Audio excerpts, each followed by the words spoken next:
Okamura Hiro, a deeply introverted individual consumed by his love for books, finds his life's purpose within the pages of his beloved literary companions. His ordinary existence takes an unexpected turn when he is reluctantly chosen among 5 men for the customary hero's summons.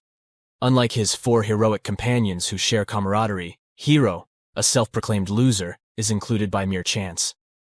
In the face of a nation's plea for heroes to combat the Demon King, Hiro opts not to participate. His rationale stems from a lack of belief in the cause, a detachment from the other chosen individuals, and a commitment to prioritize his own life over external responsibilities.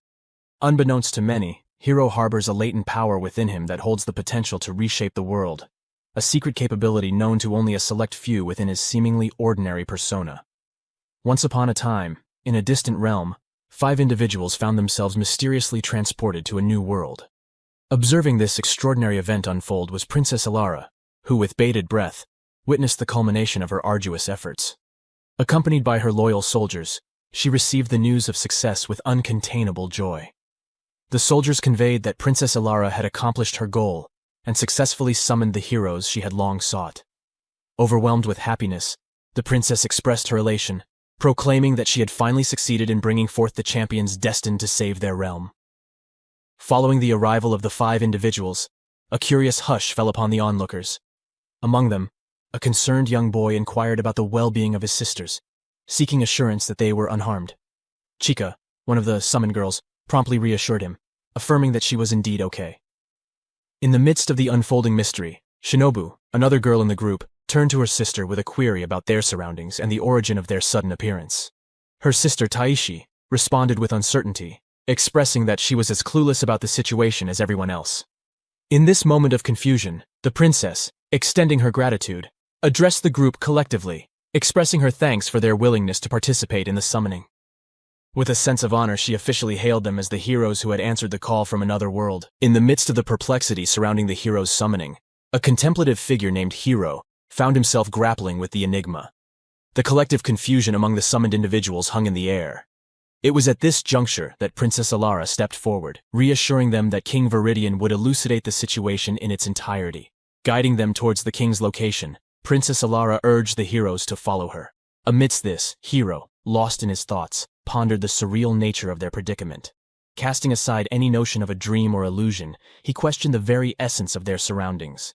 He mused upon the possibility of being in Japan, before realizing that the abrupt summoning of heroes was not a figment of his imagination, but, in fact, an entrance into an entirely different world. In a moment of clarity, Hiro acknowledged the undeniable reality that transcended the realms of dreams and illusions. A different world awaited them, a realm beyond the familiar confines of Japan. The group proceeded towards the throne, where King Viridian awaited them. Seated majestically, the king acknowledged their presence and expressed gratitude for their prompt response. Recognizing the understandable bewilderment that accompanied their abrupt arrival, King Viridian urged everyone to compose themselves, assuring them that he would provide a thorough explanation. While the king commenced with the elucidation, Hiro could not help but harbor a thought about the king's apparent self-centeredness.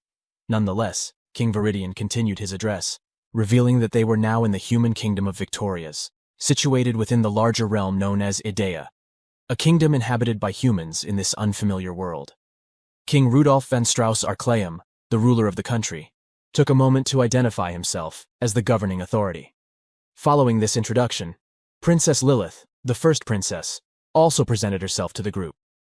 King Rudolf went on to explain the pressing need for heroes, outlining the primary threat, the evil demon that posed a danger to the safety of Victorias.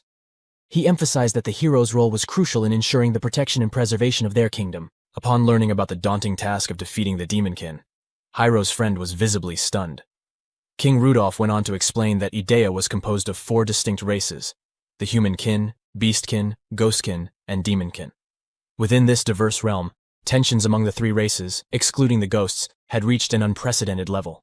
Continuing his narrative, Rudolf highlighted the current challenges, revealing that the king of the demons harbored a desire to destroy humankind.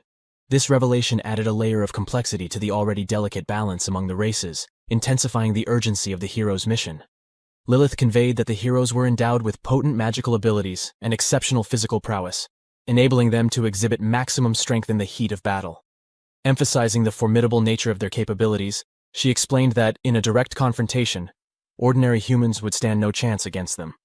Thus, The kingdom opted for a strategic approach by employing the ancient hero summoning magic, a mystical art known exclusively to the royal family, to bring forth these extraordinary champions. Lilith expressed her happiness to her father, conveying that she felt accomplished during that particular moment. However, her joy was tinged with sorrow, and she began to share her emotions with her father. Sensing the curiosity in Shinobu's eyes, who asked about the meaning of their past success, Rudolph decided to reveal the truth. Rudolph disclosed that he had 3 daughters, and then, with a sudden realization, he reiterated that he indeed had 3 daughters. He went on to explain that 2 of them had endeavored to conduct a summoning ritual. Tragically, one of his daughters lost her life in the attempt, while the other fell into a deep coma. As Hiro pondered, a troubling realization crossed his mind. He felt responsible for making his daughter a sacrifice. Trying to console him, a friend reassured Hiro that they comprehended the situation and could safeguard the people of their country by confronting the demons directly. Rudolph, consulting some documents, then chimed in, noting the presence of all 4 designated heroes. However, he pointed out that there were actually 5 individuals, including Hiro, and emphasized that they all held the esteemed title of heroes. Expanding on this, Rudolph explained that each of them possessed a unique status within their minds and suggested that they verify their capabilities by assessing these internal powers. The group proceeded to examine their power statuses using the provided documents, and a collective sense of happiness filled the air as they made their discoveries. Hiro's friend enthusiastically pointed out the inclusion of the title Hero in the document, eliciting joyous affirmations from everyone present. Taishi, upon checking her section, also confirmed the designation of Hero. Chika, visibly delighted, expressed her happiness by stating emphatically that they were all genuine heroes. In the midst of the shared excitement, Hiro pondered the situation and came to the realization that he needed to acknowledge that they were in an RPG world. Lilith conveyed that the words and characters they encountered held significance based on the world they inhabited, extending to their conversations. She underscored that this interpretation also applied to their interactions. In response to Rudolph's query about their location, he inquired how they had arrived there. At that moment, Hiro abruptly asserted that he was not the hero, leaving the others in stunned silence. Rudolph sought clarification, questioning Hiro about his role if not the hero. Lilith, referring to the documents, mentioned the absence of any such designation and pointed out that he lacked extensive battle experience. She then asked about his title. In response, Hiro stated that his title was the innocent bystander. The atmosphere became tense as shock registered on everyone's faces. Hiro's friend chimed in, revealing that he had observed Hiro's arrival back when they were engaged in conversation in the classroom. Hiro, trying to downplay his involvement, insisted that he was just an ordinary person who had unwittingly found himself mixed up with those individuals. Shinobu, puzzled, asked Hiro to clarify his statement. Hiro explained that, essentially, the only people intended to be summoned to that world were the 4 of them. He emphasized that he had no connection to the peculiar situation. Adding to his explanation, he pondered how to rectify the situation. Hiro pointed out that the others, too, had been summoned at their own convenience, implying a lack of a predetermined plan. In hindsight, Hiro's revelation raised questions about the nature of their summons and the apparent lack of control over the situation. The group now faced the challenge of figuring out how to set things right, considering the unforeseen circumstances that had brought them together. Hiro expressed his belief that their families back home were likely deeply concerned about their well-being. Despite this, he bluntly stated that he did not really care about their families. From his perspective, there was a lack of any significant bond between him and the other 4 individuals. When his friend questioned this, pointing out that they were classmates, Hiro dismissed the notion, stating that class assignments were decisions made by the school. He went on to mention that in reality, they had never engaged in any meaningful conversation despite sharing the same class. According to Hiro, the bond they supposedly shared was virtually non-existent. In summary, Hiro concluded that the primary focus should be on the 4 heroes that were originally sought after. From his standpoint, he saw no necessity for his involvement in the situation.